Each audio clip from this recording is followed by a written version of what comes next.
بسم الله الرحمن الرحيم. ياسين والقرآن الحكيم إنك لمن المرسلين على صراط مستقيم تنزيل العزيز الرحيم لتنذر قوما ما أنذر آباؤهم فهم غافلون لقد حق القول على أكثرهم فهم لا يؤمنون إنا جعلنا في أعناقهم أغلالا فهي إلى الأذقان فهم مقمحون وجعلنا من بين أيديهم سدا ومن خلفهم سدا فأغشيناهم فهم لا يبصرون وسواء عليهم أأنذرتهم أم لم تنذرهم لا يؤمنون إنما تنذر من اتبع الذكر وخشي الرحمن بالغيب فبشره بمغفرة وأجر كريم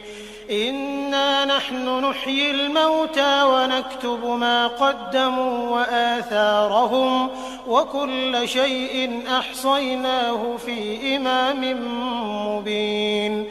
واضرب لهم مثلا أصحاب القرية إذ جاءها المرسلون إذ أرسلنا إليهم 2 فكذبوهما فعززنا بثالث فقالوا إنا إليكم مرسلون قالوا ما أنتم إلا بشر مثلنا وما أنزل الرحمن من شيء إن أنتم إلا تكذبون قالوا ربنا يعلم إنا إليكم لمرسلون وما علينا إلا البلاغ المبين قالوا إنا تطيرنا بكم لئن لم تنتهوا لنرجمنكم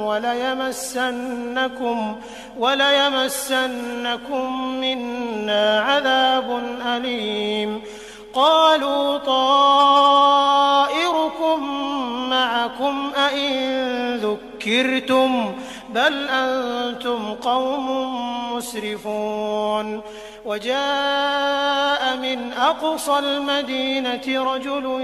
يسعى قال يا قوم اتبعوا المرسلين اتبعوا من لا يسألكم أجرا وهم مهتدون وما لي لا أعبد الذي فطرني وإليه ترجعون أأتخذ من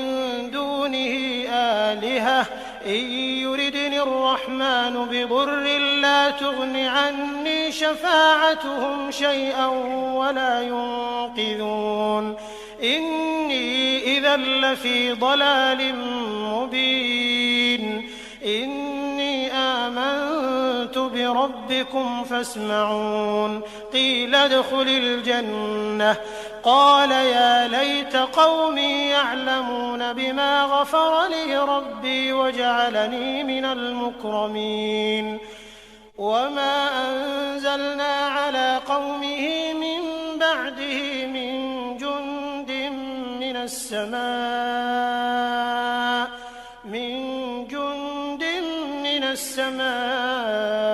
وما كنا منزلين إن كانت إلا صيحة واحدة فإذا هم خامدون يا حسرة على العباد ما يأتيهم من رسول إلا كانوا به يستهزئون ألم يروا كم أهلكنا قبلهم من القرون أنهم إليهم لا يرجعون وإن كل لما جميع لدينا محضرون وآية لهم الأرض الميتة أحييناها فأخرجنا منها حبا فمنه يأكلون وجعلنا فيها جنات من نخيل وأعناب وفجرنا فيها من العيون ليأكلوا من ثمره وما عملته أيديهم أفلا يشكرون سبحان الذي خلق الأزواج كلها مما تنبت الأرض ومن أنفسهم ومما لا يعلمون وآية لهم الليل نسلخ منه النهار فإذا هم مظلمون والشمس تجري لمستقر لها ذلك تقدير العزيز العليم والقمر قدرناه منازل حتى عاد كالعرجون القديم لا الشمس ينبغي لها أن تدرك القمر ولا الليل سابق النهار وكل في فلك يسبحون وآية لهم أنا حملنا ذريتهم في الفلك المشحون وخلقنا لهم من مثله ما يركبون وإن نشأ نغرقهم فلا صريخ لهم ولا هم ينقذون إلا رحمة منا ومتاعا إلى حين وإذا قيل لهم اتقوا ما بين أيديكم وما خلفكم لعلكم ترحمون وما تأتيهم من آية من آيات ربهم إلا كانوا عنها معرضين وإذا قيل لهم أنفقوا مما رزقكم الله قال الذين كفروا للذين آمنوا أنطعم من لو يشاء الله أطعمه إن أنتم إلا في ضلال مبين ويقولون متى هذا الوعد إن كنتم صادقين ما ينظرون إلا صيحة واحدة تأخذهم وهم يخصمون فلا يستطيعون توصية ولا إلى أهلهم يرجعون ونفخ في الصور فإذا هم من الأجداث إلى ربهم ينسلون قالوا يا ويلنا من بعثنا من مرقدنا هذا ما وعد الرحمن وصدق المرسلون إن كانت إلا صيحة واحدة فإذا هم جميع لدينا محضرون فاليوم لا تظلم نفس شيئا ولا تجزون إلا ما كنتم تعملون إن أصحاب الجنة اليوم في شغل فاكهون هم وأزواجهم في ظلال على الأرائك متكئون لهم فيها فاكهة ولهم ما يدعون سلام قولا من رب رحيم وامتازوا اليوم أيها المجرمون ألم أعهد إليكم يا بني آدم ألا تعبدوا الشيطان إنه لكم عدو مبين وأن اعبدوني هذا صراط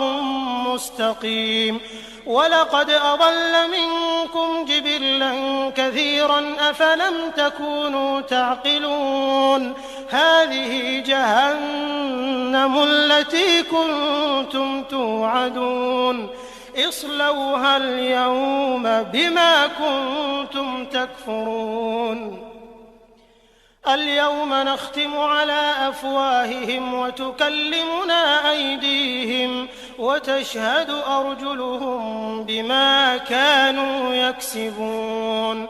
ولو نشاء لطمسنا على أعينهم فاستبقوا الصراط فأنى يبصرون ولو نشاء لمسخناهم على مكانتهم فما استطاعوا مضيا ولا يرجعون ومن نعمره ننكسه في الخلق أفلا يعقلون وما علمناه الشعر وما ينبغي له إن هو إلا ذكر وقرآن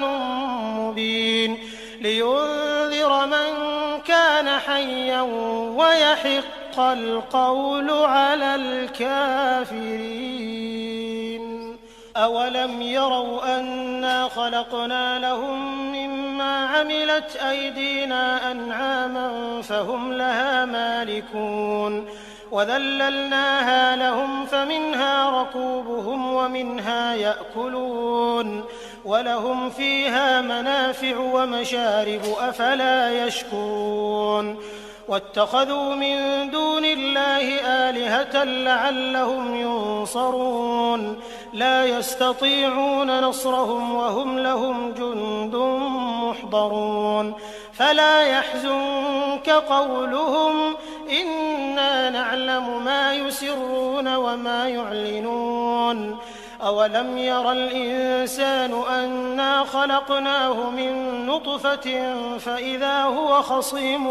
مبين وضرب لنا مثلا ونسي خلقه قال من يحيي العظام وهي رميم قل يحييها الذي أنشأها أول مرة وهو بكل خلق عليم الذي جعل لكم من الشجر الأخضر نارا فإذا أنتم منه توقدون أوليس الذي خلق السماوات والأرض بقادر على أن يخلق مثلهم بلى وهو الخلاق العليم إنما أمره إذا أراد شيئا أن يقول له كن فيكون فسبحان الذي بيده ملكوت كل شيء وإليه ترجعون بسم الله الرحمن الرحيم الرحمن علم القرآن خلق الإنسان علمه البيان الشمس والقمر بحسبان والنجم والشجر يسجدان والسماء رفعها ووضع الميزان ألا تطغوا في الميزان وأقيموا الوزن بالقسط ولا تخسروا الميزان والأرض وضعها للأنام فيها فاكهة والنخل ذات الأكمام والحب ذو العصف والريحان فبأي آلاء ربكما تكذبان خلق الإنسان من صلصال كالفخار وخلق الجان من مارج من نار فبأي آلاء ربكما تكذبان رب المشرقين ورب المغربين فبأي آلاء ربكما تكذبان مرج البحرين يلتقيان بينهما برزخ لا يبغيان فبأي آلاء ربكما تكذبان يخرج منهما اللؤلؤ والمرجان فبأي آلاء ربكما تكذبان وله الجوار المنشآت في البحر كالأعلام فبأي آلاء ربكما تكذبان كل من عليها فان ويبقى وجه ربك ذو الجلال والإكرام والإكرام فبأي آلاء ربكما تكذبان يسأله من في السماوات والأرض كل يوم هو في شأن فبأي آلاء ربكما تكذبان سنفرغ لكم أيها الثقلان فبأي آلاء ربكما تكذبان يا معشر الجن والإنس إن استطعتم أن تنفذوا من أقطار السماوات والأرض فانفذوا لا تنفذون إلا بسلطان فبأي آلاء ربكما تكذبان يرسل عليكما شواظ من نار ونحاس فلا تنتصران فبأي آلاء ربكما تكذبان فإذا انشقت السماء فكانت وردة كالدهان فبأي آلاء ربكما تكذبان فيومئذ لا يسأل عن ذنبه إنس ولا جان فبأي آلاء ربكما تكذبان يعرف المجرمون بسيماهم فيؤخذ بالنواصي والأقدام فبأي آلاء ربكما تكذبان هذه جهنم التي يكذب بها المجرمون يطوفون بينها وبين حميم آن فبأي آلاء ربكما تكذبان ولمن خاف مقام ربه جنتان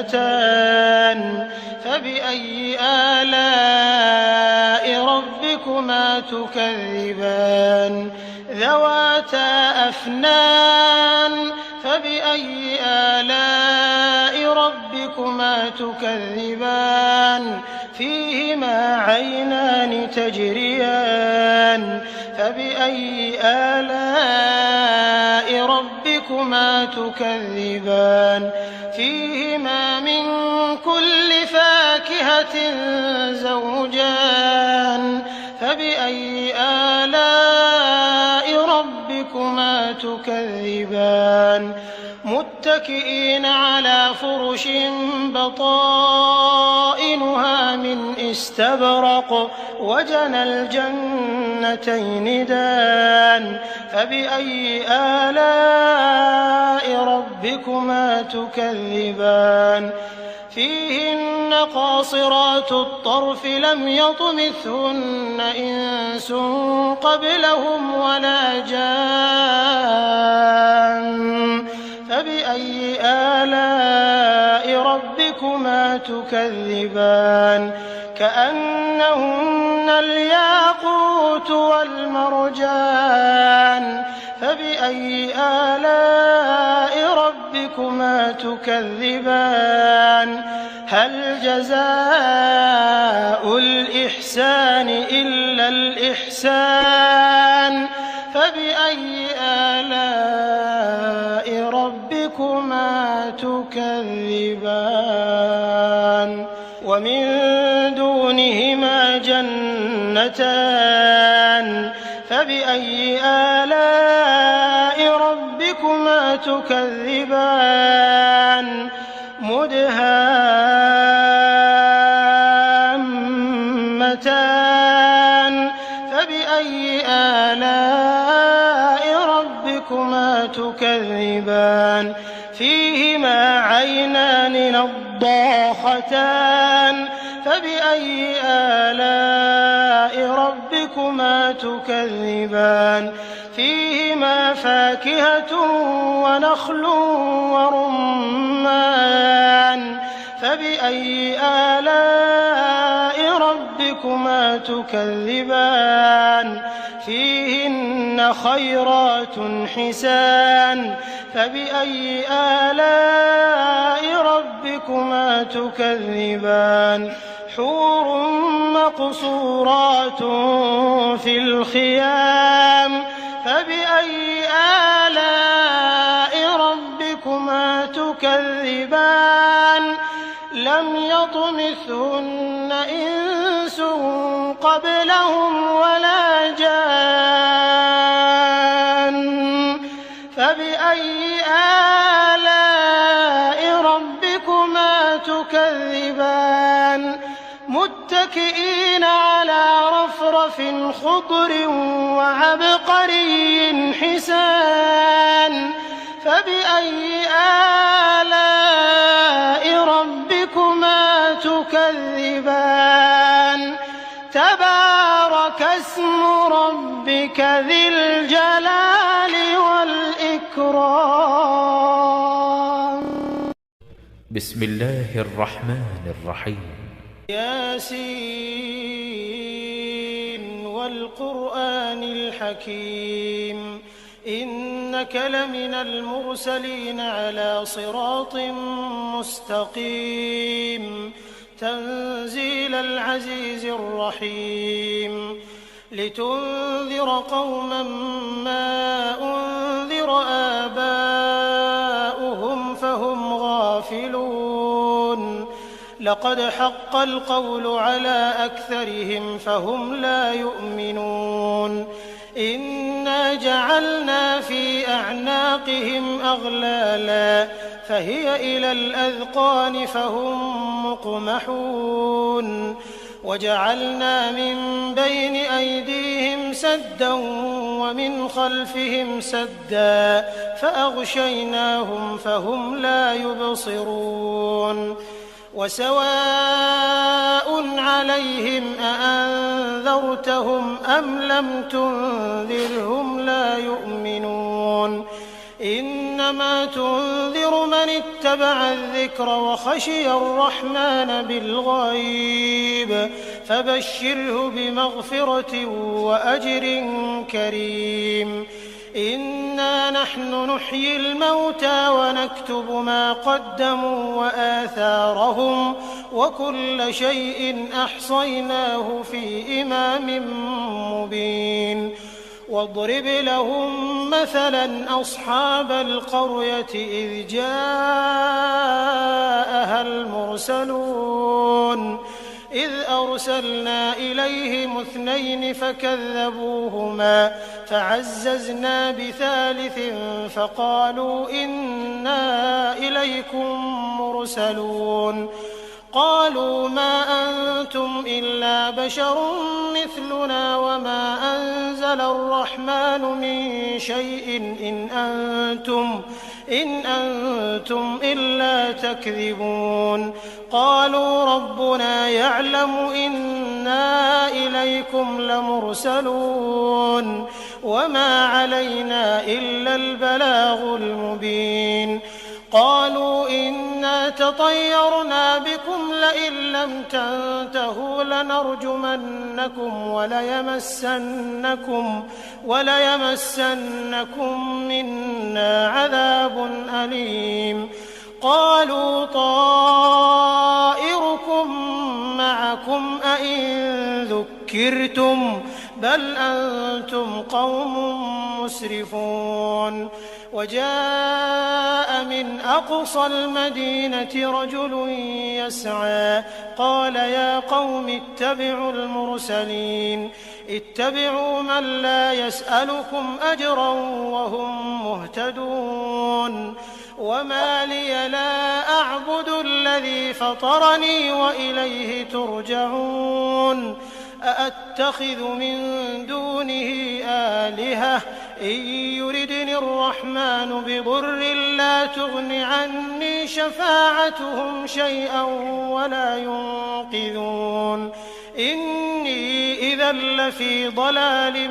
مبين إني آمنت بربكم فاسمعون قيل ادخل الجنة قال يا ليت قومي يعلمون بما غفر لي ربي وجعلني من المكرمين وما أنزلنا على قومه من بعده من جند من السماء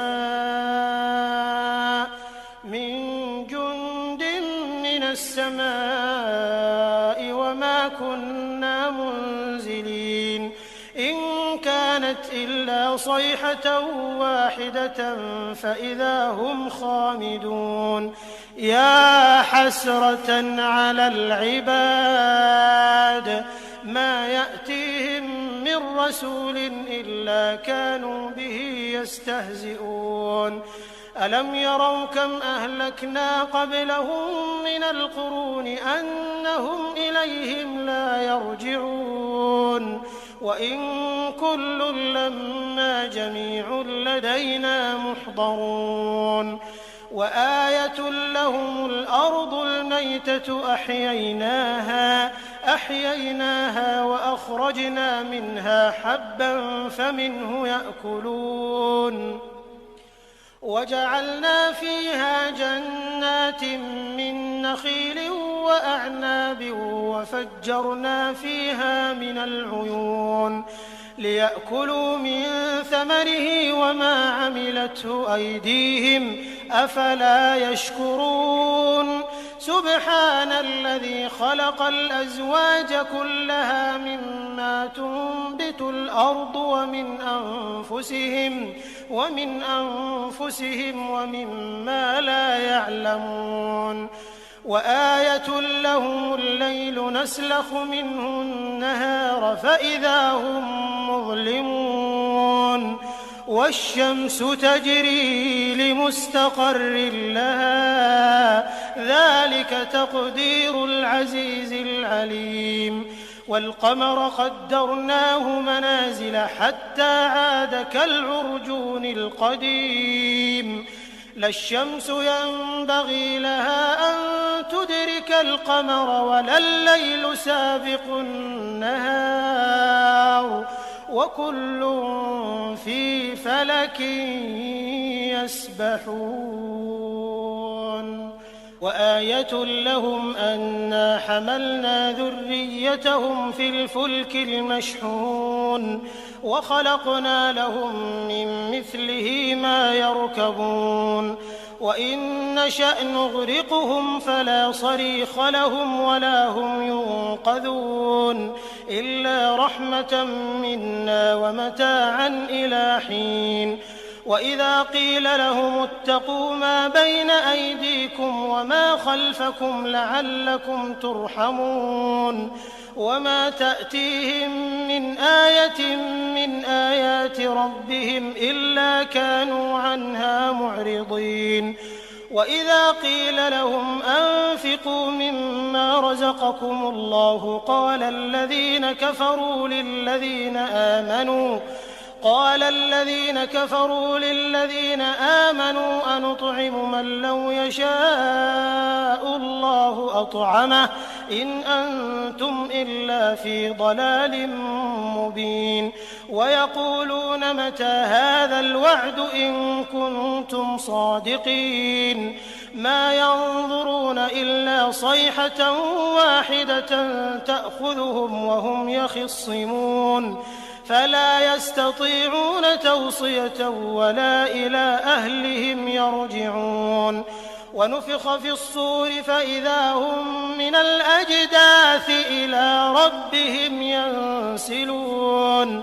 قالوا يا ويلنا من بعثنا من مرقدنا هذا ما وعد الرحمن وصدق المرسلون إن كانت إلا صيحة واحدة فإذا هم جميع لدينا محضرون فاليوم لا تظلم نفس شيئا ولا تجزون إلا ما كنتم تعملون إن أصحاب الجنة اليوم في شغل فاكهون هم وأزواجهم في ظلال على الأرائك متكئون لهم فيها فاكهة ولهم ما يدعون سلام قولا من رب رحيم وامتازوا اليوم أيها المجرمون ألم أعهد إليكم يا بني آدم ألا تعبدوا الشيطان إنه لكم عدو مبين وأن اعبدوني هذا صراط مستقيم ولقد أضل منكم جبلا كثيرا أفلم تكونوا تعقلون هذه جهنم التي كنتم توعدون اصلوها اليوم بما كنتم تكفرون اليوم نختم على أفواههم وتكلمنا أيديهم وتشهد أرجلهم بما كانوا يكسبون ولو نشاء لطمسنا على أعينهم فاستبقوا الصراط فأنى يبصرون ولو نشاء لمسخناهم على مكانتهم فما استطاعوا مضيا ولا يرجعون ومن نعمره ننكسه في الخلق أفلا يعقلون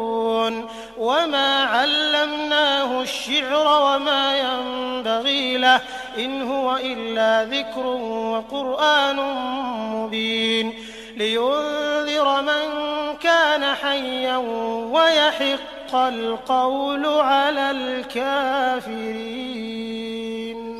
أولم يروا أنا خلقنا لهم مما عملت أيدينا أنعاما فهم لها مالكون وذللناها لهم فمنها ركوبهم ومنها يأكلون ولهم فيها منافع ومشارب أفلا يشكرون واتخذوا من دون الله آلهة لعلهم ينصرون لا يستطيعون نصرهم وهم لهم جند محضرون فلا يحزنك قولهم إنا نعلم ما يسرون وما يعلنون أولم ير الإنسان أنا خلقناه من نطفة فإذا هو خصيم مبين وضرب لنا مثلا ونسي خلقه قال من يحيي العظام وهي رميم قل يحييها الذي أنشأها أول مرة وهو بكل خلق عليم الذي جعل لكم من الشجر الأخضر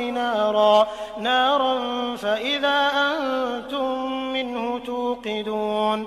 أوليس الذي خلق السماوات والأرض بقادر على أن يخلق مثلهم بلى وهو الخلاق العليم إنما أمره إذا أراد شيئا أن يقول له كن فيكون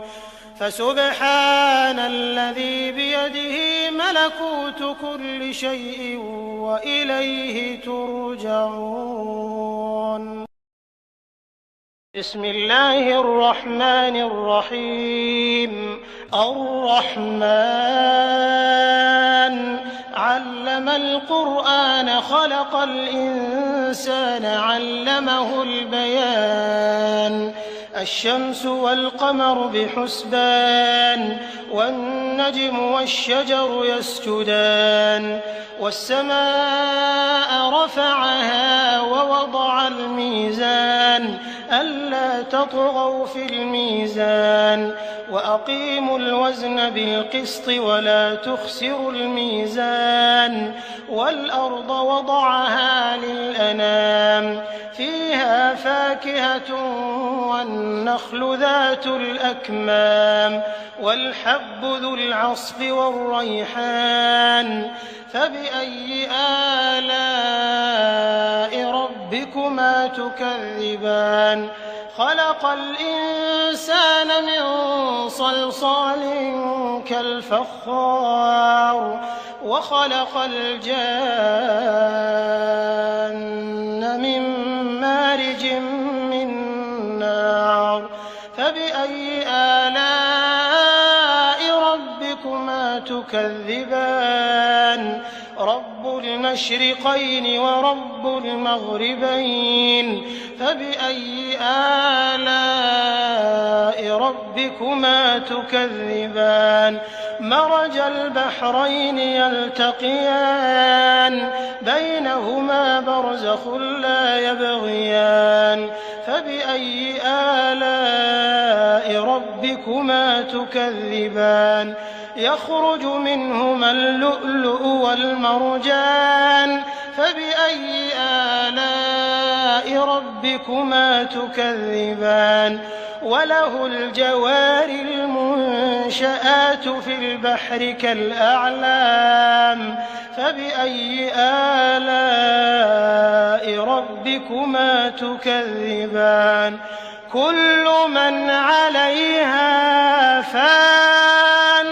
ويبقى وجه ربك ذو الجلال والإكرام فبأي آلاء ربكما تكذبان يسأله من في السماوات والأرض كل يوم هو في شأن فبأي آلاء ربكما تكذبان سنفرغ لكم أيها الثقلان فبأي آلاء ربكما تكذبان يا معشر الجن والإنس إن استطعتم أن تنفذوا من أقطار السماوات والأرض فانفذوا لا تنفذون إلا بسلطان فبأي آلاء ربكما تكذبان يرسل عليكما شواظ من نار ونحاس فلا تنتصران فبأي آلاء ربكما تكذبان فإذا انشقت السماء فكانت وردة كالدهان فبأي آلاء ربكما تكذبان فيومئذ لا يسأل عن ذنبه إنس ولا جان فبأي آلاء ربكما تكذبان يعرف المجرمون بسيماهم فيؤخذ بالنواصي والأقدام فبأي آلاء ربكما تكذبان هذه جهنم التي يكذب بها المجرمون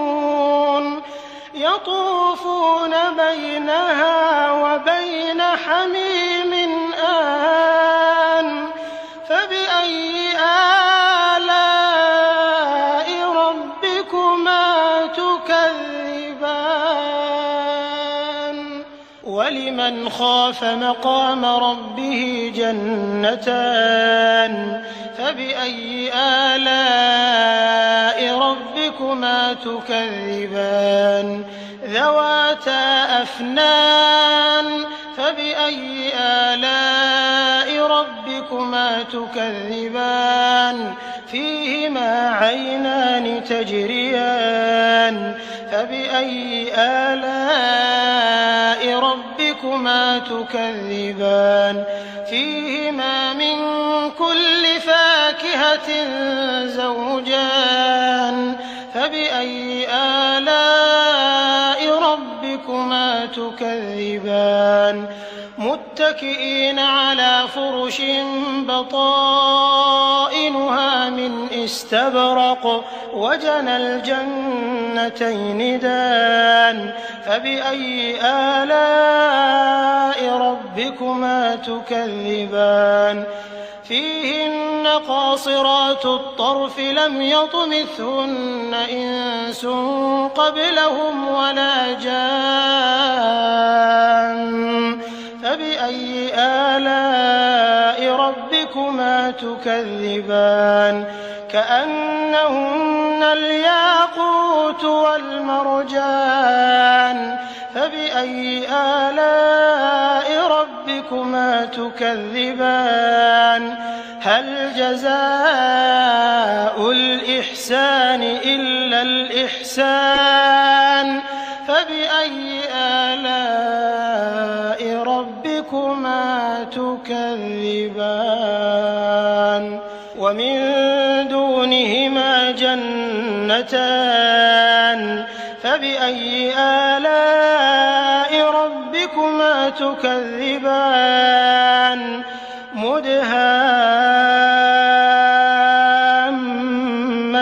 مدهامتان فبأي آلاء ربكما تكذبان فيهما عينان نضاختان فبأي آلاء ربكما تكذبان فيهما فاكهة